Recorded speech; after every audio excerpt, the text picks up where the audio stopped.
Good morning friends. Proton online classes में आपका स्वागत है। मैं प्रकाश शर्मा आज आपके लिए लेके आया हूँ हिंदी ग्रामर का नया टॉपिक काल। देखिए, सबसे पहले हम इसकी परिभाषा देखते हैं काल की। व्याकरण में क्रिया के होने वाले समय को काल कहा जाता है।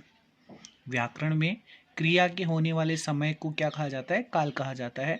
काल मुख्यतः तीन प्रकार के होते हैं। मुख्यतः काल को तीन भागों में विभाजित किया गया है। सबसे पहला है भूतकाल, दूसरे नंबर पे है वर्तमान काल और तीसरे नंबर पे है भविष्यत काल। देखिए, सबसे पहले हम पढ़ते हैं भूतकाल। भूतकाल देखिए, वाक्य में प्रयुक्त क्रिया के जिस रूप से बीते समय यानी भूत में क्रिया का होना पाया जाता है उसे भूतकाल कहते हैं। यानी कार्य हो रहा है वो किस में होना चाहिए? बीते हुए समय में होना चाहिए, उसे भूतकाल कहते हैं। देखिए, भूतकाल के मुख्यतः 6 उपभेद माने गए हैं। कितने? 6 उपभेद माने गए हैं। 6 उपभेद कौन कौन से हैं वो देखिए। सामान्य भूतकाल, आसन्न भूतकाल, पूर्ण भूतकाल, अपूर्ण भूतकाल, संदिग्ध भूतकाल और हेतुमत भूतकाल। ये 6 भेद माने गए हैं। देखिए, सबसे पहले पढ़ते हैं हम सामान्य भूतकाल की परिभाषा। सामान्य भूतकाल, जब क्रिया के व्यापार की समाप्ति सामान्य रूप से बीते हुए समय में होती है, किंतु इससे यह बोध नहीं होता कि क्रिया समाप्त हुए थोड़ी देर हुई है या अधिक, वहाँ सामान्य भूतकाल होता है। देखिए, जैसे कुसुम घर गई, कुसुम घर गई। अब यहाँ पर सामान्य भूतकाल का प्रयोग हुआ है, साथ ही साथ इसमें यह बताया गया है कि अभी क्रिया पूर्ण रूप से नहीं हुई है। आगे देखिए, आसन्न भूतकाल। आसन्न भूतकाल में क्रिया के जिस रूप से यह प्रकट होता है कि क्रिया का व्यापार अभी अभी कुछ समय पूर्व ही समाप्त हुआ है। यानी इससे यह प्रतीत होता है कि जो क्रिया है वो अभी अभी कुछ समय पहले ही समाप्त हुई है, वहां पर आसन्न भूतकाल होता है। आसन्न का मतलब होता है समीप। जैसे श्याम ने पत्र लिखा है, यानी इससे यह प्रतीत होता है कि श्याम ने अभी अभी क्रिया को पूर्ण किया है। बच्चा आया है, यानी इससे यह प्रतीत होता है कि बच्चा अभी आया है। भूतकाल का जो तीसरा उपभेद माना है वो है पूर्ण भूतकाल। पूर्ण भूतकाल में देखिए, क्रिया के जिस रूप से यह ज्ञात हो कि कार्य समाप्त हुए बहुत समय बीत चुका हो, उसे पूर्ण भूतकाल कहते हैं। यानी जो क्रिया हुई है उस क्रिया को समाप्त हुए बहुत समय बीत चुका हो, उसे क्या कहते हैं? भूतकाल कहते हैं। जैसे श्याम ने पत्र लिखा था, यानी अब इसमें देखिए लिखा था यानी क्रिया को समाप्त हुए बहुत समय बीत चुका। बच्चा आया था, तो इसमें भी क्या है एग्जाम्पल में कि जो क्रिया हुई है उस क्रिया को हुए बहुत समय बीत चुका था। आगे देखिए, चौथा उपभेद अपूर्ण भूतकाल। क्रिया के जिस रूप से कार्य का होना बीते समय में प्रकट हो पर पूरा होना प्रकट न हो, वहां अपूर्ण भूतकाल होता है। देखिए, श्याम पत्र लिख रहा था, श्याम पत्र लिख रहा था। इसमें देखिए परिभाषा एक बार फिर से देखिए, क्रिया के जिस रूप से कार्य का होना बीते समय में प्रकट हो पर पूरा होना प्रकट न हो। यानी ये देखिए, इसमें कार्य पूर्ण रूप से प्रकट हो रहा, मतलब पूर्ण हो रहा है लेकिन पूर्ण रूप से ये प्रकट नहीं हो रहा। जैसे श्याम पत्र लिख रहा था, कमल जा रहा था। आगे देखिए, संदिग्ध भूतकाल। संदिग्ध भूतकाल में क्रिया के जिस रूप से भूतकाल का बोध हो, किसका? भूतकाल का बोध हो, किंतु कार्य के होने में संदेह हो, कार्य के होने में क्या हो? संदेह हो, उसे संदिग्ध भूतकाल कहते हैं। अनवर गया होगा, अब इसमें क्रिया हो तो रही है लेकिन उसमें संदेह है कि गया होगा। बच्चा आया होगा। इसी प्रकार से अगला हम लेते हैं हेतुमद। हेतुमद जो कि भूतकाल का छठा भेद है। हेतुमद भूतकाल, भूतकाल के जिस रूप से बीते समय में एक क्रिया होने के बाद दूसरी क्रिया का होना हो, उसे हेतुमद भूतकाल कहते हैं। यदि श्याम ने पत्र लिखा होता तो मैं अवश्य आता। अब इसमें देखिए भूतकाल है लेकिन इसमें एक साथ कितनी क्रियाएं हो रही है? 2 क्रियाएं हो रही है, एक तो लिखना और एक आना। दूसरा, यदि वर्षा होती तो फसल अच्छी होती। इसमें भी कितनी क्रियाएं हैं? 2 क्रियाएं हैं।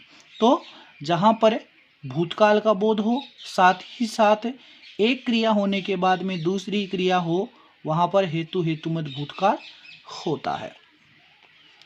आगे देखिए वर्तमान काल। सबसे पहले देखते हैं वर्तमान काल की परिभाषा। देखिए क्रिया के जिस रूप से कार्य का वर्तमान काल में होना पाया जाए उसे वर्तमान काल कहते हैं।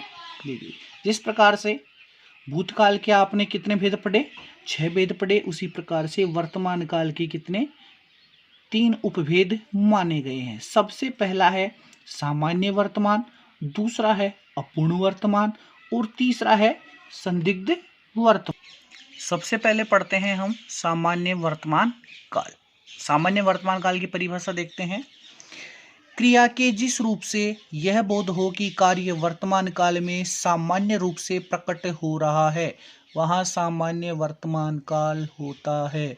जैसे बच्चा रो रहा है, अब यहाँ पर सामान्य वर्तमान काल का ये उदाहरण है, क्योंकि ये क्या है, सामान्य वर्तमान काल का एक सामान्य भेद है। श्याम पत्र लिखता है, ठीक है, तो ये जो दोनों एग्जाम्पल है वो सामान्य वर्तमान काल के हैं। आगे देखिए दूसरा उपभेद है अपूर्ण वर्तमान काल।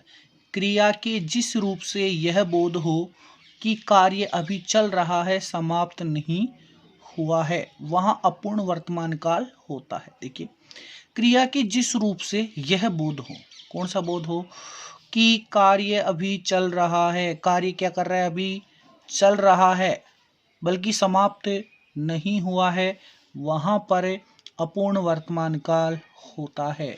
जैसे श्याम पत्र लिख रहा है, श्याम क्या कर रहा है, पत्र लिख रहा है, यहाँ पर जो कार्य है वो अभी चल रहा है, पूर्ण नहीं हुआ है, यानी समाप्त नहीं हुआ है। वह दौड़ रहा है, अब यहाँ पर वह जो व्यक्ति है वो क्या कर रहा है, दौड़ने की क्रिया कर रहा है। साथ ही साथ में अभी ये यहाँ पर बताया है कि ये जो क्रिया है वो अभी चल रही है, पूर्ण नहीं हुई है, क्योंकि वह दौड़ रहा है, अभी क्रिया पूर्ण नहीं हुई है। आगे देखिए तीसरा संदिग्ध वर्तमान काल। संदिग्ध वर्तमान काल में देखिए क्रिया के जिस रूप से वर्तमान काल में कार्य के होने में संदेह का बोध हो, याद रखना है भैया आपको, संदेह का बोध हो, वहाँ संदिग्ध वर्तमान काल होता है। संदेह का मतलब ये होता है कि पता नहीं कार्य होगा या नहीं होगा। तो देखिए जैसे श्याम इस समय पत्र लिख रहा होगा, कार्य पूर्ण नहीं हुआ है, संभावना है, संदेह है उसमें कि शायद लिख रहा होगा। बाघ हरिण का पीछा कर रहा होगा। तो इन दोनों जो वर्तमान काल के उदाहरण है उन दोनों के अंदर क्या है, कार्य के होने में संदेह है। ठीक है, आगे देखिए आगे हम पढ़ते हैं भविष्यत काल।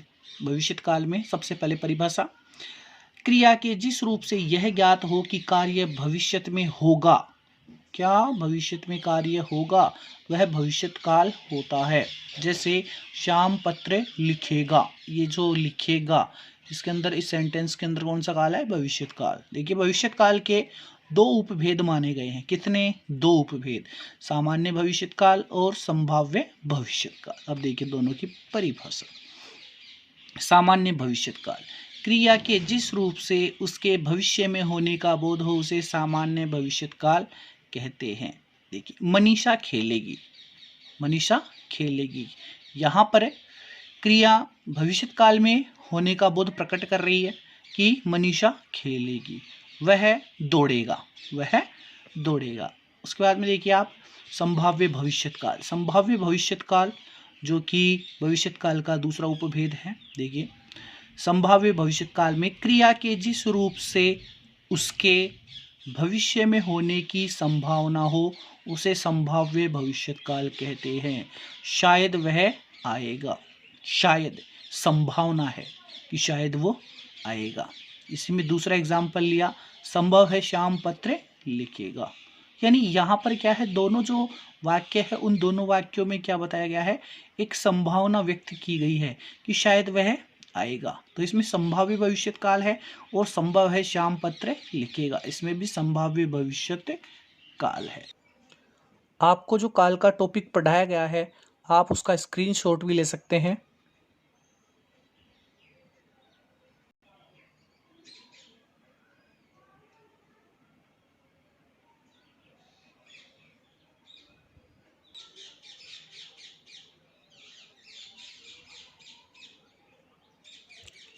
आज की क्लास में फ़िलहाल इतना।